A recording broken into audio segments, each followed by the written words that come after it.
Ils l'ont fait entrer par la petite porte, pas parce qu'il le demandait, mais parce que quelqu'un avait décidé que c'était sa place. La salle était immense, trop lumineuse, trop silencieuse. Des visages bien habillés, des sourires sûrs d'eux, des regards qui jugent avant même d'écouter. Et lui, debout au milieu. Personne ne lui avait expliqué pourquoi il était là. On lui avait juste dit de venir. Alors il était venu. Il portait des vêtements simples, rien d'extraordinaire, mais tout était propre, soigné. Calme, ce détail, personne ne l'a remarqué.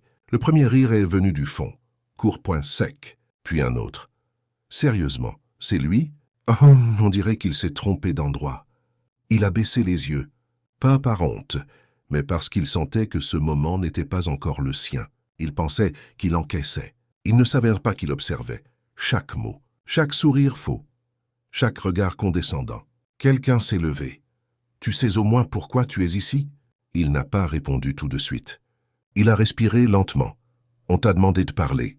Alors parle. » Silence. Ce silence les a mis mal à l'aise.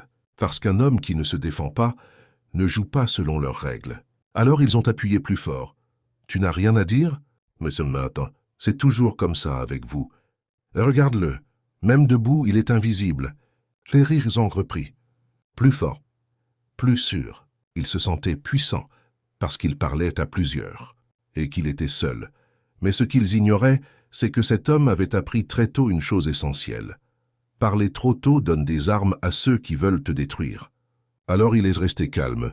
Il savait que les gens révèlent leur vraie nature quand ils pensent avoir gagné. Plus les minutes passaient, plus il se sentait autorisé. On va perdre notre temps avec lui. Ça, c'était une erreur de l'inviter. Inviter point ce mot l'a presque fait sourire. Il n'avait pas demandé à être là, mais maintenant qu'il y était, il n'allait pas partir comme il l'espérait. Quelque chose a changé dans la salle. Un homme près du mur fixait son visage avec insistance, comme s'il essayait de se souvenir. Une femme a cessé de rire. Elle a froncé les sourcils, parce que ce regard, ce calme, elle l'avait déjà vu quelque part. Alors, pour la première fois, il a parlé. Sa voix était basse, stable, sans colère. « Vous êtes sûr de vouloir continuer comme ça ?»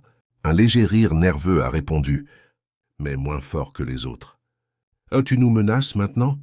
Il a levé les yeux, et ce regard n'était ni suppliant ni agressif. C'était un regard qui sait. « Non, je vous préviens, le silence est tombé. » Il a fait un pas en avant, pas pour intimider, juste pour être entendu. « Vous avez préparé cette scène pour m'humilier. Toi, vous pensiez que je ne dirais rien. » Il a marqué une pause. « C'est vrai, vous aviez raison. » Certains ont souri, trop vite, mais pas pour les raisons que vous croyez. Il a sorti un dossier. Pas de gestes théâtraux, pas de vengeance dans la voix, juste des faits, des dates, des décisions, des signatures. Un murmure a parcouru la salle. Quelqu'un s'est levé brusquement. « Ce n'est pas possible. » Il n'a pas levé la voix.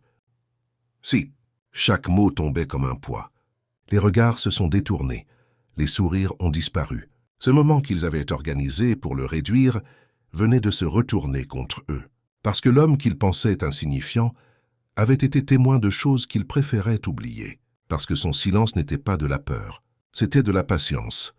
La vérité n'a pas crié, elle s'est imposée, et soudain plus personne ne riait. Ceux qui parlaient le plus fort quelques minutes plus tôt fixaient maintenant le sol.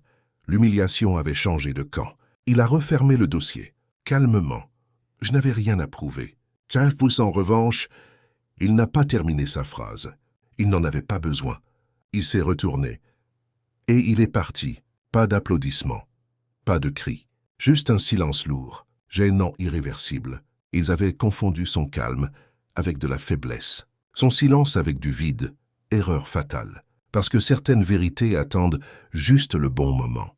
Et quand elles arrivent, il est déjà trop tard pour s'excuser. Si cette histoire t'a touché, abonne-toi. Ici, les silences parlent et les vérités finissent toujours par sortir. La capsule temporelle. Une histoire. Un silence, une vérité.